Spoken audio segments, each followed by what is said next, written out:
Good evening, everyone, and thank you as always for tuning in. Today, I'd like to teach you about America's favorite pastime, the game of baseball. We've done this before for both basketball and football, so I figured with Major League Baseball getting started again this last week, this would be a good time to introduce it to some of you who may not know how it works, but baseball is a fairly simple game in comparison to the other games that we've discussed so far, and it is also a game that I'm not as familiar with as basketball or football, so there may be some things that I neglect in this video, but it should be enough to get you started. So let's begin by drawing our baseball diamond. So a baseball diamond looks a little like a slice of pizza. So we'll go, hold on. We will go one direction this way, and another direction that way, and then we give it a nice little hat, like that. And then within our baseball diamond, we have home plate, right there. We have first base over here. Second base is around here. And third base is here. And then in the center we have our pitcher's mound. That's a bit bigger than what it actually looks like. It's not nearly that big in real life, but that is fine. This is, of course, for demonstrative purposes. And then what's really interesting about how Major League Baseball does it, and this might be true in, Japan or the Dominican Republic or, these other big baseball markets, they don't regulate what your outfield looks like, so you can get really creative with it. So I'm just going to draw a shape, and then we'll call it our outfield. And we can get pretty funky with some of these shapes. If you go onto Google and you look up the Major League Baseball dimensions for the different parks, you'll see a lot of different shapes going on for that. So let me now draw the foul lines in a different color, just to differentiate. So the foul lines go from home plate to first base, something like this, and home plate to third base, a little like this. So those are the foul lines that determines when a ball is fair and playable. So that is an important thing to have on our baseball diamond. Of course, they extend all the way out into the outfield. So, you can get a foul ball that sort of hooks and ends up in the stands. But that's how those work. Now, in terms of positions, behind the plate, we have our catcher. Of course, the catcher is catching from the pitcher up here. On the pitcher's mound, we have first base right here. Second base is here. And, of course, third base off in this corner. I don't know why I drew a straight line. Just let me adjust that. Okay. Third base. And then between second and third base, there is also the shortstop right here. Shortstop is the position that I played in the Pee Wee leagues, the T-ball leagues. I played shortstop and I played first base. I wanted to play outfield, but there was a kid on my team that was just wicked fast, and he was the one always getting the outfield assignments from our coach. But of course, the outfield you have over here is right field, center field. This is what I wanted to play, but unfortunately I was not that fast. And then this is left field over here. Pretty standard, pretty self-explanatory, of course. Now, the game of baseball, of course, the goal is to score more runs than your opponent, and to do that, you are given a total of 9 innings in regulation, and these are split between the top and bottom of the inning. Now, in the top of the inning, you will have the home team, whoever's stadium you're in, will be pitching first, and of course, the bottom of the inning is the reverse of that role. So the home team will come in and bat on the bottom of the inning.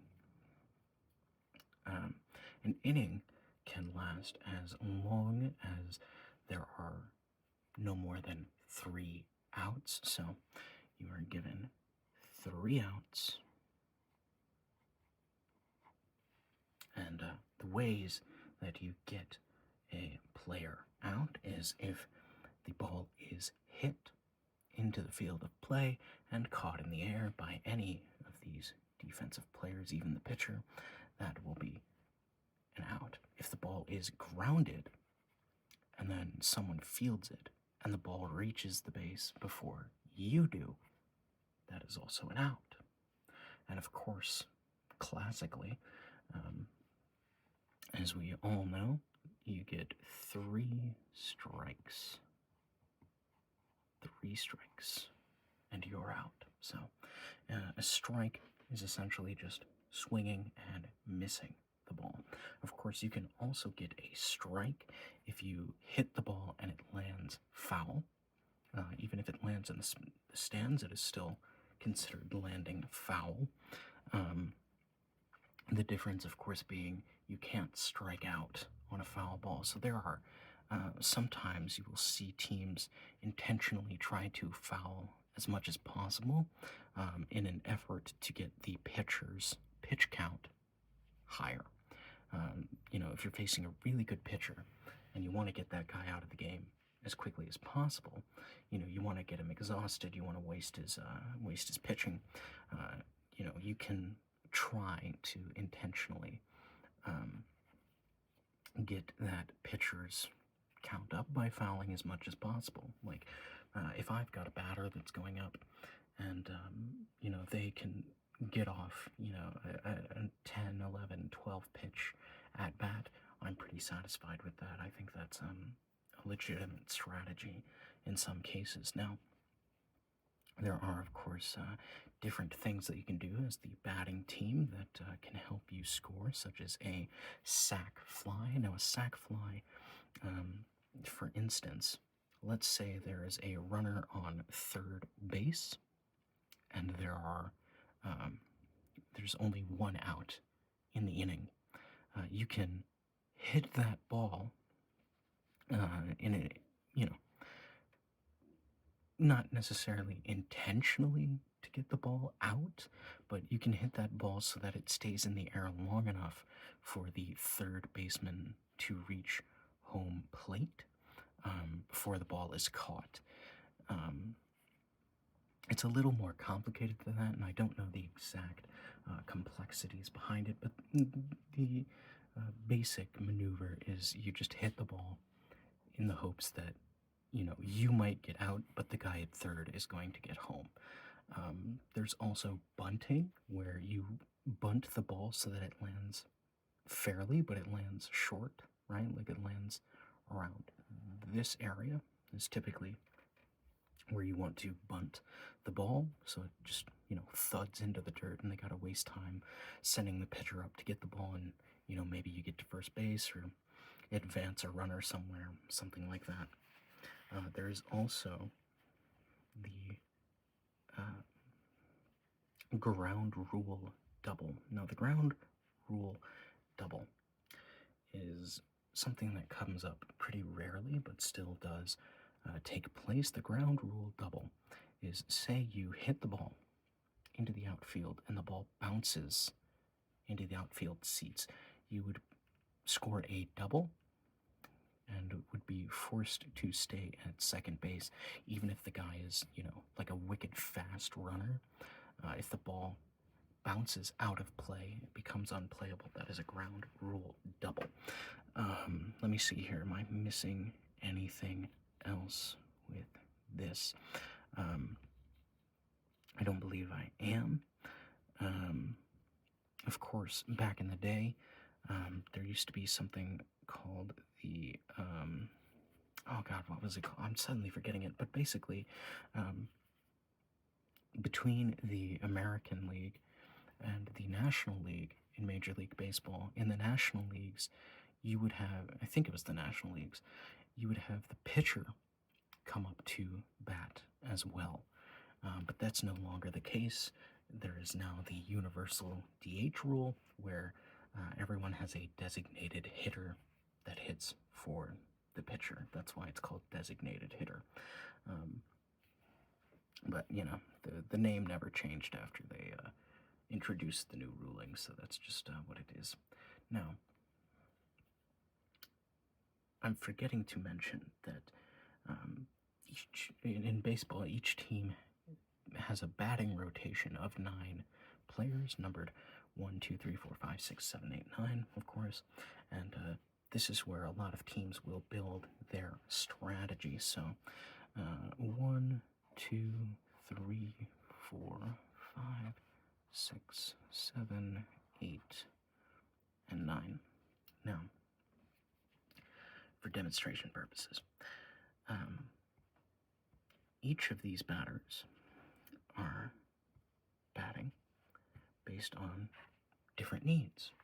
So what some teams will do is some teams will put a guy with a really high on-base percentage on their 1 and 2 spot, right? Like a guy that just hits the ball, gets on base. So, 1, 2, these guys, let's say they have like an on-base percentage of, 75, 80%, something like that. They get on base a lot, but they're not necessarily like your power hitters or your home runners. And then your 3 spot, this is often called the cleanup spot, because this is the guy that's supposed to get the other 2 guys to come home. This is usually your power batters, the guys that have really high slugging percentage, just power all the way. These guys get doubles, these guys get triples, home runs, that kind of thing.